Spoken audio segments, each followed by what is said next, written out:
Hablamos de censura. José Luis Gutiérrez, muy breve, por favor. Me apunto. No, yo es que, perdóname, Hilario, yo llevo insistiendo, teóricamente me tocaba hablar después de Fernando Vizcaíno. Vamos a ver, yo quisiera decir varias cosas e intentaré ser todo lo sintético que pueda. En primer lugar, yo aquí veo una cierta y generalizada, entre algunos contertulios, interpretación paranoica de la historia, como si aquí hubiera algún peligro de que sus palabras fueran manipuladas, de que sus palabras fueran tergiversadas. Noto un cierto miedo, unas ciertas cautelas a venir a este programa o a cualquier otro. Hombre, yo no me caracterizo precisamente por ser muy condescendiente con las televisiones públicas de este país y sobre todo con la televisión española, a la que he criticado muy severamente y muy duramente. Vamos a respetar igual muy que duramente. con la BBC. Pero quiero decir que, hombre, vamos a ser serios y pensar lo que era el régimen de Franco en cuanto a libertades de expresión se refiere. Y como anécdota reveladora, quiero contar solamente que a mí me abrieron diligencias en un tribunal militar por escribir el grupo ilegal democristiano. Atento, y estoy hablando del año 72, 73. A mí me abrieron diligencias un tribunal militar para incoar un proceso, un posterior proceso de guerra, que afortunadamente no se culminó, solamente por 2 líneas en las que se decía eso. Entonces, hombre, comparar aquella situación de opacidad absoluta, de control omnímodo por parte del poder, control policíaco de la sociedad, por parte del poder político que emanaba directamente de la figura de Franco, yo creo que compararlo con la democracia española, por muchas imperfecciones que acredite, me parece de una falta de seriedad intelectual total. Nos quedamos ahí, José Luis. No, solo acabo enseguida. Medio minuto. Yo me gustaría sistematizar un poco el debate, porque aquí estamos hablando pues de la guerra, de la meritoria labor de Ana Mariscal como actriz e incluso como directora. Pero yo creo que habría que establecer una línea divisoria a partir del 39 y analizar los años en los que el dictador permaneció al frente de los destinos de España y qué es lo que pasó en todos esos años. Sintetizando y tomando la palabra del doctor Pozuelo, yo diría que lo que ocurrió en España fue sencillamente eso, que un alma legionaria se ocupó de dirigir algo tan complejo, tan denso, como es una sociedad integrada por 30 y tantos millones de ciudadanos, con unas complejidades sociales enormes e inmensas, con una variedad lingüística y hasta cultural muy grande, y aplicándole las viejas recetas castrenses, aquello que decía el general chino que recibió 6 millones de zapatos y no valían para los pies de sus soldados y dijo, bueno, ¿qué hacemos? Arreglamos los zapatos, compramos otros. Dice, no, cortamos los dedos. Entonces yo creo que el alma castrense y reduccionista del señor don Francisco Franco, caudillo de España y generalísimo de los ejércitos, introdujo las recetas del cuartel para regir una sociedad compleja, es decir, arregló relojes, cronómetros con un martillo y un cortafrío. José Luis Gutiérrez, no cortamos los dedos y tiene usted la palabra. He escuchado en las intervenciones que se han venido sucediendo a través de este debate que de alguna forma se ha querido resaltar el sentido de humanidad de Francisco Franco. Yo traigo a este debate la representación de 1.400 compañeros que en estos momentos son los que forman la Asociación de Aviadores de la República, y quiero en nombre de ellos hablar al respecto y sobre ese tema que he hecho mención. Los aviadores de la República hicieron su entrega en Barajas el día 29 de marzo de 1939. 2 meses después, todos nosotros éramos condenados a muerte. ¿Dónde está el sentido humanitario de esa persona?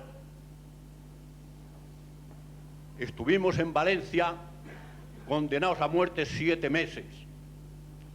Nuestras penas, como es natural, fueron computadas por las de 30 años, pero que cualquiera de nosotros, hombres jóvenes, con 19, 20 años, sin ningún historial político que se nos pudiera acusar de ninguna irregularidad social, pasamos 7 años en la cárcel y no hubo ni un toque de atención por parte de esa autoridad para que de alguna forma se suavizara nuestra situación a todas luces ilegal en que se nos había metido. Si les pedimos brevedad, por favor, señor Gutiérrez Cano, ¿dónde estaba esa solidaridad? ¿Qué es lo que pasó con esta gente que estuvo? No estoy al corriente, pero lo que sí estoy viendo es que usted fue condenado a muerte y está aquí. Hace muchos años me encontré, sí señores, porque esa es precisamente la gracia, porque todos, la mayor parte, fueron perdonados y con las amnistías se acabó, en el año 44 se acabó prácticamente. Un momento, estoy hablando ya.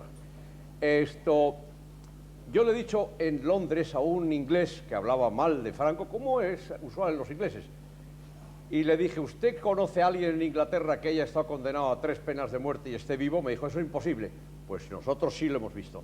El caudillo presionó a su propio gobierno para que los tribunales militares tomasen rápidamente sus actuaciones, las terminasen y dictasen sus condenas, para ejercer la gracia, no para firmar sentencia de muerte, que es la estupidez que he oído últimamente, porque decían que era mientras tomaba chocolate y resulta que al caudillo no le gustaba el chocolate. Pero le quiero usted decir, yo estuve en la guerra y estuve naturalmente en el lado nacional. Yo le digo a usted que yo fui muy maltratado por la aviación republicana. Yo dudo mucho que si hubiera sido al revés, hubiera yo podido estar vivo ahora. Javier Tusell, ¿cuántos muertos hubo en la guerra? ¿Cuántos muertos hubo después de la guerra? El número de muertos en la guerra civil propiamente dicha no voy a hacer mención de ello. Voy a hacer mención de los muertos después de la guerra civil, es decir, los fusilados, los que fueron condenados a muerte y ejecutados. Los cálculos incluso hechos por personas del bando nacionalista que combatieron en el bando nacionalista ascienden a 30.000 personas. Para darse una idea, comparándolo con lo que sucedió en otros países, después de la Segunda Guerra Mundial, concluida, hubo 7.000 condenas a muerte en Francia contra los colaboracionistas. De ellas fueron ejecutadas 700. Entre las personas que fueron condenadas a muerte y no ejecutadas en España, pues por ejemplo, Antonio Buero Vallejo. En la administración, la purga fue en una proporción como la siguiente: 1 de cada 4 diplomáticos sufrieron algún tipo de sanción, 1 de cada 3 profesores universitarios perdieron su puesto. Por supuesto, es imposible saber lo que hubieran hecho los otros, y durante la guerra bastantes barbaridades hicieron los otros, como hicieron los unos. Pero eso entramos en el terreno de lo futurible. Lo que sabemos es lo que hicieron los que ganaron. Yo soy diplomático y le digo, no es cierto el 4-1 de la carrera diplomática. La carrera diplomática sirvió al alzamiento con una precisión y una generosidad tan extraordinaria que se contaban con lo de una mano y fueron todos readmitidos durante la época de Franco.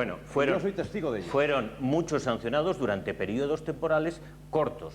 Por ejemplo, un subsecretario de Lerroux se pasó del orden de 5 o 10 años sin poder reingresar en la carrera diplomática. ¿Quién era? Pero mire usted, ¿Quién era? Mire usted, señor Gutiérrez Cano, todo esto, la maravilla es que en un plazo muy corto de tiempo se ha podido estudiar, y se sabe con cifras y con datos.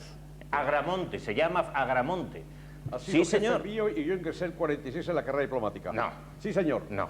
Hombre, bueno, él ha escrito sus memorias y las memorias lo cuentan. Mire, no, señor. Afortunadamente hemos avanzado mucho los historiadores en la precisión de los datos en cosas como esa. Entonces, se puede entender muy bien la nostalgia. Lo que no se puede entender bien es la crispación que haga olvidar los datos. Si estamos de acuerdo, supongo yo que tenemos que estar de acuerdo en que eso sean el 25%, o sean el 30% es una barbaridad. ¿Por qué no decirlo? Porque no es cierto. Vamos a ver si olvidamos la crispación, damos la palabra al público. No sé si años 40, años 60, alguien pide la palabra. Hola, buenas tardes. Me llamo Paco y soy militante de Juventudes Socialistas. 75, el último mes de su muerte. Ganaba como jefe del Estado 365.000 pesetas. Yo pregunto a ese señor diputado, ¿cuánto gana usted hoy? Y no Perdón, gana- estoy no- hablando de lo particular y de lo que es la vida. Yo estoy hablando ahora de concepto. La dignidad es haber levantado a España. Hoy vivimos esta España porque trabajamos como Señor fiera Pozuelo. una serie de generaciones. Señor Pozuelo, la Y no dignidad, entre otras por lo que cosas... con dignidad luchaban y hacían huelgas en las universidades. Vamos a ver, por favor, señor Pozuelo. Hablábamos antes de sanidad, hablamos de cómo se vivía en España. Yo estoy aludida hace Ya, mucho tiempo. sí, pero es que están, Dos palabras. todos ustedes están siendo aludidos y todos ustedes quieren hablar. No, Un momento, no es por querer, favor. es que fui aludida. Ya, todos han sido aludidos, señora Mariscal, un momento.